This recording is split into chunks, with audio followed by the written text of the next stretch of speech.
इस बार आपको बताएंगे कुछ खबरों के पीछे का सच। क्या आर्टिफिशियल इंटेलिजेंस वाकई कर रही है मनमानी? दुनिया के सबसे बड़े डेटा लीक के पीछे का क्या है सच?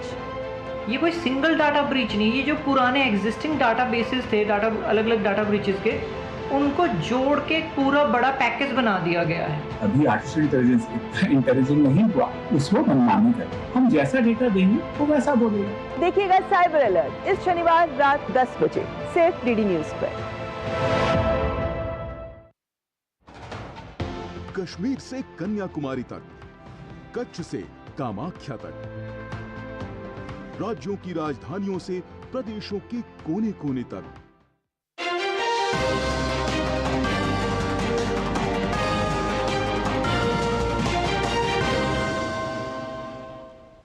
नमस्कार, स्वागत है आप सभी का डीडी न्यूज में। आपके साथ मैं हूं संध्या शर्मा। आइए बुलेटिन की शुरुआत करते हैं हेडलाइंस के साथ।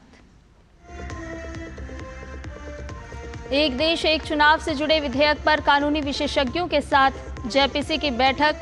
पूर्व सीजेआई चंद्रचूड़ और जेएस खेहर रखेंगे कानूनी पहलुओं पर अपने सुझाव।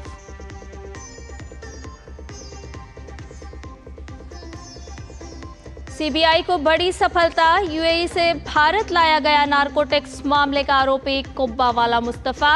मुंबई पुलिस को थी मुस्तफा की तलाश।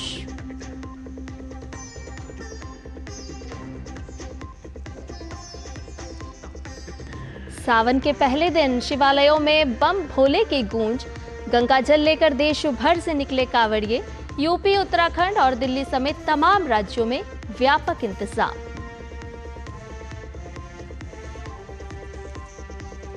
ट्रंप ने कनाडा से आयात होने वाली चीजों पर लगाया 35% टैरिफ। अन्य देशों पर भी 15 से 20% शुल्क लगाने की योजना।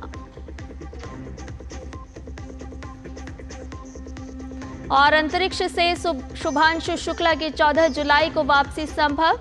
अंतर्राष्ट्रीय अंतरिक्ष स्टेशन पर शुभांशु के साथ 3 अन्य अंतरिक्ष यात्री भी मौजूद।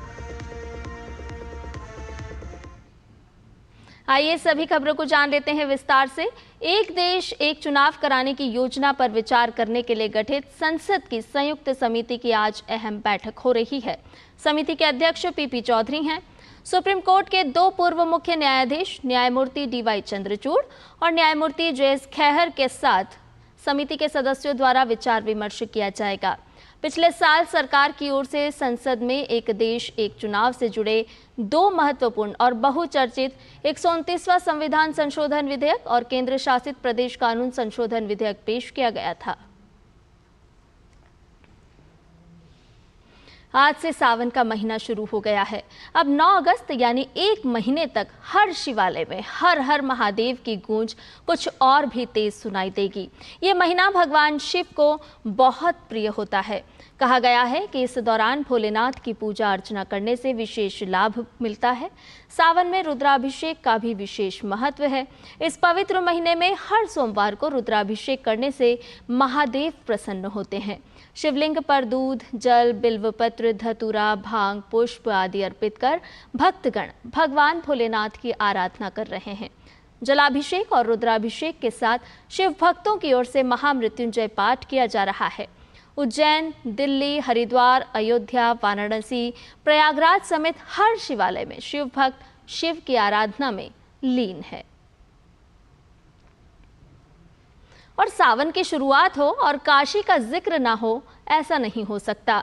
आज सुबह से बाबा विश्वनाथ मंदिर में मंगला आरती की गई। यहाँ दर्शन करने के लिए भक्तों का तांता लगा हुआ है। कैसी है व्यवस्था, इस पर हमारे संवाददाता ने वाराणसी के मंडलायुक्त एस राजलिंगम से खास बातचीत की है। बात करने के लिए वाराणसी के मंडलायुक्त और काशी विश्वनाथ ट्रस्ट के चेयरमैन एस राजलिंगम जी हैं। राजलिंगम साहब, क्या व्यवस्था आपने की है काशी विश्वनाथ मंदिर में सावन में कांवड़ियों के लिए, श्रद्धालुओं? सावन के दृष्टिगत पिछले सावन की तरह इस बार भी जो बैठकें सभी संबंधित विभागों के साथ जो करते थे हम लोग, वो मीटिंग कर चुके हैं। इसके अलावा श्रद्धालुओं की सुरक्षा के दृष्टिगत जो मंदिर के अंदर की बैरिकेडिंग और भीड़ जो सोमवार को जो बढ़ती है हम लोगों का, तो उसके दृष्टिगत जो चारों तरफ हम लोग गली में भी बैरिकेडिंग, और इसके अलावा साफ सफाई व्यवस्था ये गलियों में भी और मंदिर प्रांगण के अंदर भी, उनके जो मूलभूत सुविधाएं हैं उसकी व्यवस्था, उसके भी पर्याप्त इंतजाम कर लिया। इसके अलावा PA सिस्टम भी लगी रहेगी ताकि कंट्रोल रूम में बैठते हुए हम किसी भी सेक्टर को हम कंट्रोल कर सकें। इसके अलावा सेक्टर और जोन के रूप में वो विभाजित है और उसमें प्रशासन और पुलिस के अधिकारी और मंदिर के भी लोग उसमें ड्यूटी में रहे। सावन में हम लोग जो व्यवस्था करते हैं वो कावड़ियों के लिए ही करते हैं। उस दिन नॉर्मल दर्शनार्थी भी उसमें क्योंकि अपने आप कम हो जाते हैं, तो व्यवस्था उन्हीं के लिए रहेगी। इसलिए अगर मार्कंडेय महादेव की बात करें, जो आने का और जाने का भी रास्ता अलग अलग करते हैं, जो सामान्यतः उस मंदिर में नहीं रहता है, क्योंकि वो मंदिर छोटा है, सो एक साइड से आना और दूसरे साइड से आने के लिए। सो इस तरह की जो भी श्रद्धालु भी आते हैं और जो हमारे कांवड़ियों भी जो आते हैं वो सीधे ले जाके अपना जल चढ़ा सकते हैं। जितने भी श्रद्धालु आएंगे ना, हम लगभग सोमवार को 10 लाख भीड़ के हिसाब से हम प्रबंधन किए। सोमवार का विशेष महत्व होता है सावन में, और उस दिन प्रशासन ने 10 लाख मानकर चल रहे हैं कि इतने श्रद्धालु और कांवड़िए आएंगे, जिनके लिए व्यवस्था की गई है। साथ ही अलग अलग द्वार बनाए गए हैं जिससे वो प्रवेश कर सकें और निकलने की भी अलग द्वार से व्यवस्था रहेगी। Doctor Harikesh Bahadur Singh Gautam, DD news, Varanasi. और सावन के पहले दिन उत्तर प्रदेश के मुख्यमंत्री योगी आदित्यनाथ ने गोरखपुर के गोरखनाथ मंदिर में विशेष पूजन अर्चन किया। CM योगी ने भगवान शिव की आराधना की और विधिवत तरीके से रुद्राभिषेक भी किया। इसके बाद उन्होंने हवन भी किया। वहीं कावड़ यात्रा का हिंदू धर्म में विशेष महत्व है। सावन महीने में इस दौरान भगवान शिव के भक्त अपने कावड़ में हरिद्वार, गंगोत्री और गोमुख से गंगा जल भरकर लाते हैं और उससे भगवान शिव का जलाभिषेक करते हैं। तो कावड़ यात्रा पर देखिए हमारी एक खास रिपोर्ट। न ये सिर्फ एक यात्रा है, ना ही सिर्फ जल लाने की परंपरा। यह है एक जज्बा जो शिव तक पहुंचाता है, हर कदम, हर सांस, हर तपस्या के साथ। कहते हैं कि सतयुग में रावण ने भोलेनाथ को प्रसन्न करने के लिए गंगा जल से उनका अभिषेक किया था। तभी से शुरू हुई ये परंपरा, पवित्र गंगा जल को लाकर शिवलिंग पर चढ़ाने की परंपरा। आज लाखों शिव भक्त हरिद्वार, ऋषिकेश, गंगोत्री, गौमुख जैसे तीर्थों से गंगा जल लेकर अपने अपने शहरों के शिवालयों में चढ़ाते हैं। हजारों की संख्या में कांवड़िए सैकड़ों किलोमीटर पैदल चलते हैं, बस एक ही मंत्र के साथ, बोल बम, हर हर महादेव। तेज धूप हो या बारिश, कंधे पर झूलती कांवड़, मन में शिव का नाम और हर पग पर त्याग का संकल्प। न कोई जूता, न आराम, सिर्फ एक आस्था जो हर थकान को हर लेती है। हर साल करोड़ों श्रद्धालु शामिल होते हैं इस कांवड़ यात्रा में। वर्ष 2024 में 4 करोड़ से अधिक कांवड़िए शामिल हुए। 278 विश्राम शिविर लगाए गए, 25,000 पुलिसकर्मी तैनात हुए, 1200 CCTV कैमरे और ड्रोन से निगरानी की गई, 200 से अधिक मोबाइल मेडिकल यूनिट्स तैनात रहीं, 400 किलोमीटर से ज्यादा कांवड़ पथ सुरक्षित किया गया, और तो और 10,000 से अधिक सफाई कर्मी हर दिन सेवा में लगे रहे। सरकार, प्रशासन और समाज, हर कोई सेवा भाव से जुड़ा। कभी कोई राहगीर को पानी पिलाता है तो कहीं कोई कांवड़िया दूसरे को सहारा देता है। ये सिर्फ यात्रा नहीं, ये समाज के शिवमय हो जाने की प्रक्रिया है। कांवड़ सिर्फ जल नहीं लाती, वो साथ लाती है श्रद्धा, समर्पण और शिव से मिलने की चाह। जब शिव बुलाते हैं तो पांव नहीं, आस्था चलती है। हर हर महादेव। बुलेटिन में खबरें अभी और भी हैं, लेकिन फिलहाल रुकने एक छोटे से ब्रेक के लिए जल्द हाजिर होंगे। नवाचारी और नवोन्मेषी शिक्षा व्यवस्था से युवाओं की आशाओं को नई उड़ान दे रहा है नया उत्तर प्रदेश। ग्रामीण परिवेश हो या फिर नगरीय क्षेत्र, गुणवत्ता युक्त शिक्षा बनी है नए उत्तर प्रदेश की पहचान। स्कूल चलो अभियान और शारदा प्रोग्राम जैसे अभिनव प्रयासों से ड्रॉप आउट दर में आई है उल्लेखनीय गिरावट। ऑपरेशन कायाकल्प और टैबलेट वितरण जैसे कदमों से डिजिटल शिक्षा को मिले हैं नए आयाम। बेसिक शिक्षा से हायर एजुकेशन तक शिक्षा में उठाए गए अभूतपूर्व कदमों से हुआ है एजुकेशन का ट्रांसफॉर्मेशन। अंत्योदय और बिना किसी भेदभाव के सबको समान शिक्षा का अधिकार बना है युवाओं के उज्जवल भविष्य का आधार। वर्ष 2017 के बाद डबल इंजन सरकार के अभिनव प्रयासों ने नए उत्तर प्रदेश की शिक्षा व्यवस्था में किया है युगांतकारी ट्रांसफॉर्मेशन।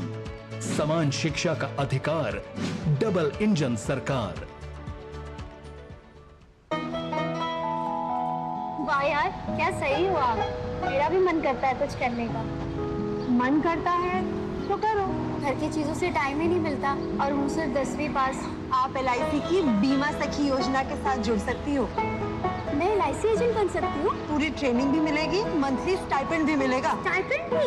ऊपर से कमीशन अलग। LIC बीमा सखी योजना से जुड़ने के लिए अपनी नजदीकी LIC शाखा से संपर्क करें। LIC बीमा सखी योजना, अपनी शुरुआत अपने हिसाब से। ब्रेक के बाद समाचार में आपका एक बार फिर से स्वागत है। खबरों में बढ़ते हैं आगे। केंद्रीय जांच ब्यूरो यानी CBI ने UAE से नारकोटिक्स मामले के आरोपी कुब्बावाला मुस्तफ़ा को भारत वापस लाने में बड़ी सफलता हासिल की है।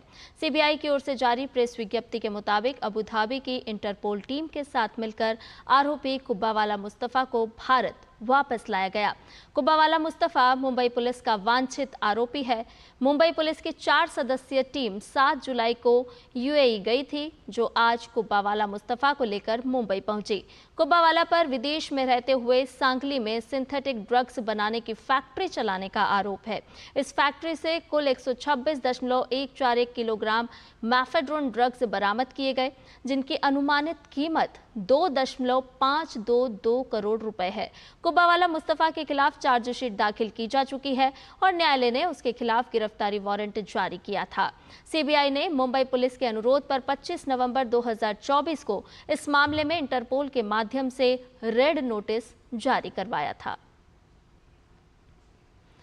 विदेश राज्य मंत्री पवित्रा मार्गरीटा ने मलेशिया में भारत आसियान विदेश मंत्रियों की बैठक से इतर कंबोडिया के उप प्रधानमंत्री और विदेश मंत्री प्राक सोखोन के साथ मुलाकात की।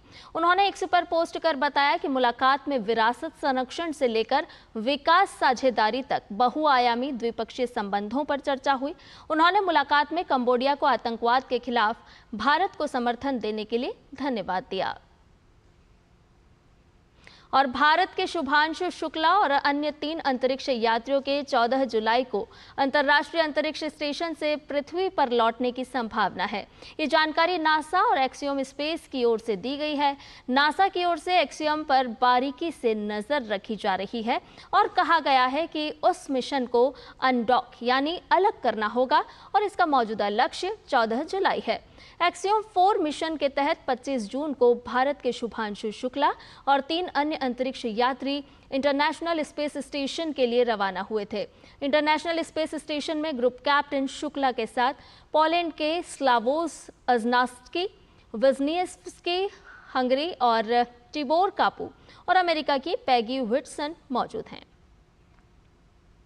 हरियाणा के गुरुग्राम में एक सनसनीखेज वारदात सामने आई है, जहां एक स्टेट लेवल टेनिस प्लेयर की उसके पिता ने ही गोली मारकर हत्या कर दी। 25 वर्षीय राधिका गुरुग्राम के सुशांत लोक फेज 2 में अपने माता पिता के साथ रहती थी और अपनी टेनिस एकेडमी चला रही थी। प्रारंभिक जांच में सामने आया है कि राधिका द्वारा टेनिस एकेडमी चलाने को लेकर उसके पिता नाराज थे और इसी बात को लेकर दोनों के बीच विवाद हुआ, जिसके बाद आरोपी ने लाइसेंसी हथियार से गोलियां चलाकर राधिका की हत्या कर दी। जांच के दौरान पुलिस ने आरोपी पिता को गिरफ्तार कर लिया है। वारदात में इस्तेमाल की गई लाइसेंसी रिवॉल्वर भी पुलिस ने बरामद कर ली है।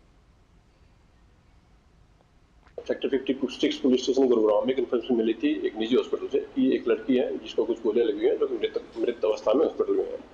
इसके ऊपर पुलिस टीम के द्वारा हॉस्पिटल में जाकर के पता किया गया तो मालूम हुआ कि ये राधिका नाम की लड़की थी और करीब 25 वर्षीय लड़की है, जो कि सेक्टर 57 के किसी एरिया में रहती है। पुलिस के द्वारा उसके घर जाकर के पता किया गया लेटर ऑन, तो मालूम हुआ कि ये जो राधिका है ये टेनिस प्लेयर थी और फिलहाल ये कोई अपनी टेनिस एकेडमी चला रही थी। इसके पिता के द्वारा इसको गोलियां मारी गई हैं, जिसको पुलिस के द्वारा अरेस्ट कर लिया गया है और उससे पूछताछ की गई तो उन्होंने इस घटना को अंजाम देना स्वीकार किया है। फिलहाल जो इन्वेस्टिगेशन हुई है इसमें पुलिस को मालूम हुआ है कि जो मृतकता है उसको 3 गोलियां कुल मिलाकर के लगी हुई हैं और एक्यूज के ब्रदर के द्वारा पुलिस की कंप्लेंट फाइल की गई है और उसके द्वारा ये एलिगेशन लगाए गए हैं कि उनको शक है कि उसके द्वारा गोली मारी गई है। खबरों में बढ़ते हैं आगे। देश के दक्षिण राज्य केरल में निपाह वायरस के 2 मामलों के संपर्क में आए 499 व्यक्तियों की पहचान की गई है। केरल के स्वास्थ्य मंत्री वीना जॉर्ज के अनुसार मलप्पुरम में 203, कोझिकोड में 116, पलक्कड़ में 178 और एर्नाकुलम में 2 लोग संपर्क सूची में हैं। जानकारी के मुताबिक मलप्पुरम की 18 वर्षीय लड़की की संक्रमण के कारण मृत्यु हो गई। वहीं पलक्कड़ जिले में एक 38 वर्षीय महिला का इलाज फिलहाल जारी है। आपको बता दें कि केंद्रीय स्वास्थ्य मंत्रालय की ओर से नियुक्त राष्ट्रीय संयुक्त प्रकोप प्रतिक्रिया दल के सदस्यों सहित केंद्रीय टीम ने उत्तरी जिलों के प्रभावित क्षेत्रों का दौरा किया। केंद्रीय दल हालात का जायजा लेकर राज्य सरकार के साथ मिलकर निवारक प्रयासों का समन्वय कर रहा है।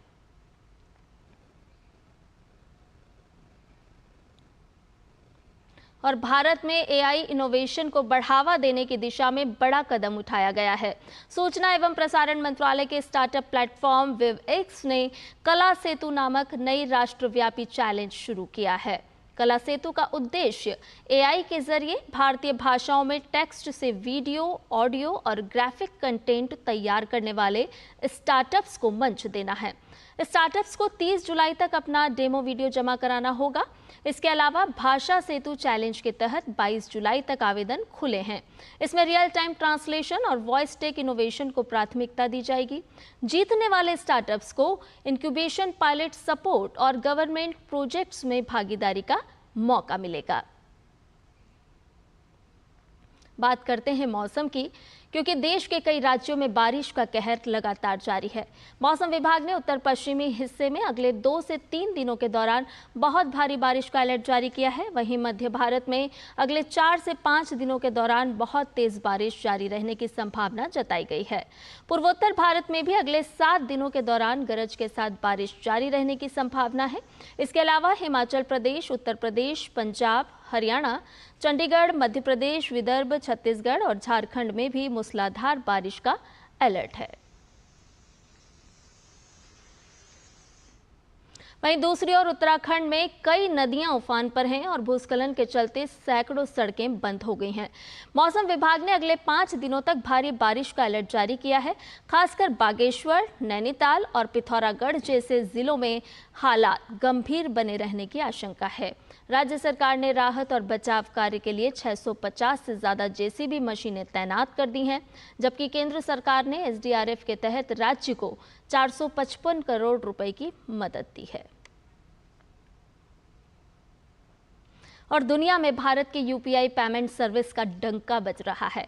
अंतर्राष्ट्रीय मुद्रा कोष ने भी यूपीआई की जमकर प्रशंसा की है। आईएमएफ ने कहा है कि यूपीआई का तेजी से विकास हो रहा है, जो भारत में बाकी सभी डिजिटल भुगतान के तरीकों से आगे है। वहीं अब लोग नकद का कम इस्तेमाल कर रहे हैं। आईएमएफ ने कहा है कि यूपीआई के जरिए भारत में अब प्रति माह 18 अरब से अधिक लेन देन हो रहा है। इसके अलावा भारत अब किसी भी देश की तुलना में सबसे तेज भुगतान करता है और इसका श्रेय पूरी तरह से यूपीआई को जाता है। आपको बता दें कि यूनिफाइड पेमेंट्स इंटरफेस यानी कि यूपीआई एक क्विक और रियल टाइम पेमेंट सिस्टम है, जिसे भारत में साल 2016 में शुरू किया गया था। इसे एनपीसीआई द्वारा मोबाइल फोन के माध्यम से ऑनलाइन ट्रांजैक्शन की सुविधा के लिए विकसित किया गया था। बुलेटिन में खबरें अभी और भी हैं, लेकिन फिलहाल एक छोटा सा ब्रेक।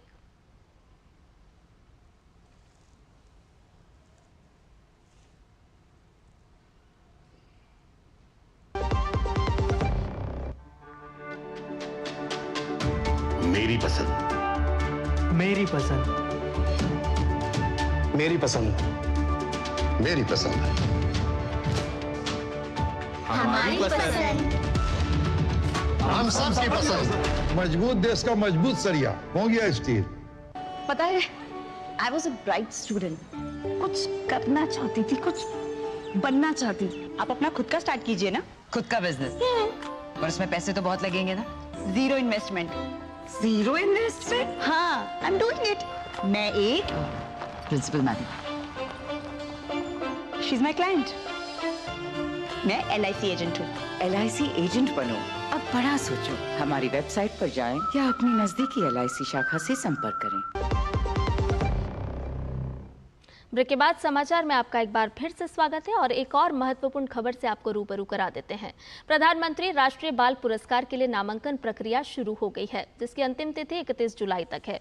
इस राष्ट्रीय बाल पुरस्कार के तहत बहादुरी, खेलकूद, सोशल साइंस, विज्ञान एवं तकनीक, पर्यावरण सहित आर्ट एवं कल्चर के क्षेत्र में उपलब्धि हासिल करने वाले बच्चों को राष्ट्रपति द्वारा पुरस्कृत किया जाएगा।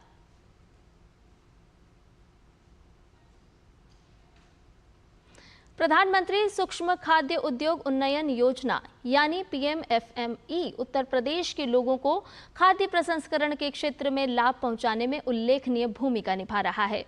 PMFME केंद्र सरकार की ओर से चलाई जा रही एक प्रमुख योजना है और इसका उद्देश्य खाद्य प्रसंस्करण उद्योग के असंगठित क्षेत्र को बढ़ावा देना और इसमें प्रतिस्पर्धात्मक को बढ़ावा देना है।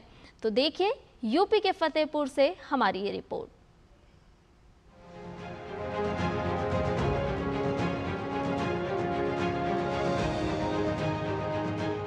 केंद्र सरकार द्वारा शुरू की गई प्रधानमंत्री सूक्ष्म खाद्य उद्योग उन्नयन योजना उत्तर प्रदेश की जनपद फतेहपुर में छोटे फूड प्रोसेसिंग उद्यमियों के उत्पादों को बाजार उपलब्ध कराने और नए उद्योग स्थापित करने के लिए कारगर साबित हो रही है, जिसमें सूक्ष्म खाद्य उद्योगों की स्थापना के लिए लाभार्थी को सीधे 35% तक का आर्थिक अनुदान दिया जा रहा है। जनपद फतेहपुर में जो है बहुत ही अच्छे जो है इसकी प्रगति बहुत अच्छी है। अब तक जो है विगत जो इसकी 3-4 साल में ये करीब 551 यूनिटें हैं स्थापित हुई हैं और इतने ही लोग इसमें जो है जो सीधे इसमें लाभान्वित है 551।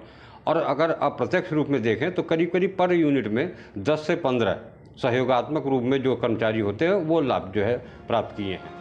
जनपद फतेहपुर में 551 इकाइयां स्थापित की गई हैं। इसमें लाभार्थियों को लगभग 20 करोड़ रुपए की सब्सिडी दी जा चुकी है। इस योजना का उद्देश्य रोजगार की तलाश में गांव से बड़े शहरों को पलायन करने वाले किसानों और युवाओं को उद्यमिता के लिए प्रोत्साहित करना है।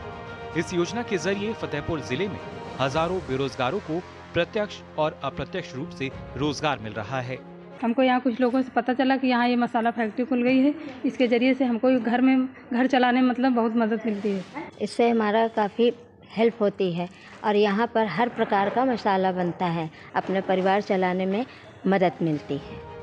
लाभार्थी नितेश कुमार साहू ने बताया कि PMFME योजना के तहत 45 लाख रुपए का बैंक ऋण लेकर फूड प्रोसेसिंग यूनिट स्थापित किया है, जहां हल्दी, धनिया, मिर्च, काला नमक, बिरयानी मसाला, चिकन मसाला जैसे 114 तरह के फूड प्रोडक्ट बनाकर बिक्री की जाती है। इन उत्पादों की बिक्री जनपद फतेहपुर के अलावा आसपास के 1 दर्जन से अधिक जनपदों में की जाती है। इस उद्योग के शुरू हो जाने से 1 दर्जन से अधिक महिलाओं को रोजगार भी मिला है। पहले ये अपना व्यवसाय छोटे स्तर पर करते थे और पूंजी के अभाव के कारण इसको बढ़ा नहीं पा रहे थे, लेकिन सरकार की योजना का सहारा लेकर बड़ी यूनिट स्थापित करना संभव हो पाया है। ये कार्य मैं लगभग 20 से 23 साल से मैं कर रहा हूँ, छोटे स्तर से कर रहा था और अब मैं इसको जो है PMFME के अंतर्गत आकर के इसका योजना को मुझे प्राप्त हुआ है और उसके माध्यम से मैंने काम को थोड़ा सा स्तर और बढ़ाया है, जिसकी वजह से मेरे कई जिलों में कार्य और तेज़ी से चलने लगा है। गौरतलब है कि PMFME केंद्र सरकार की ओर से चलाई जा रही एक प्रमुख योजना है। इसका उद्देश्य खाद्य प्रसंस्करण उद्योग के असंगठित क्षेत्र को बढ़ावा देना और इसमें प्रतिस्पर्धात्मकता को बढ़ावा देना है। Bureau report, DD news. और अंतर्राष्ट्रीय खबरों में अमेरिकी विदेश मंत्री मार्को रूबियो और चीनी विदेश मंत्री वांग यी आज मलेशिया में मुलाकात करेंगे। ये दोनों देशों के शीर्ष अधिकारियों की पहली प्रत्यक्ष बैठक होगी और संभावना जताई जा रही है कि ये राष्ट्रपति डोनाल्ड ट्रंप और शी जिनपिंग के बीच संभावित शिखर वार्ता की भूमिका तैयार कर सकती है। दोनों देशों ने हाल के महीनों में व्यापार समझौतों और तकनीकी प्रतिबंधों में नरमी के संकेत भी दिए हैं, जिससे उम्मीद है कि APEC समिट या बीजिंग में शी ट्रंप बैठक की राह बन सकती है। अमेरिकी राष्ट्रपति डोनाल्ड ट्रंप ने कनाडा से आने वाले सामान पर 35% टैरिफ लगाने का ऐलान किया है। ये टैरिफ 1 अगस्त 2025 से लागू होगा और इसके साथ ही अमेरिकी राष्ट्रपति ने इसे व्यापार में अवरोध और कनाडा के पलटवार का जवाब बताया है।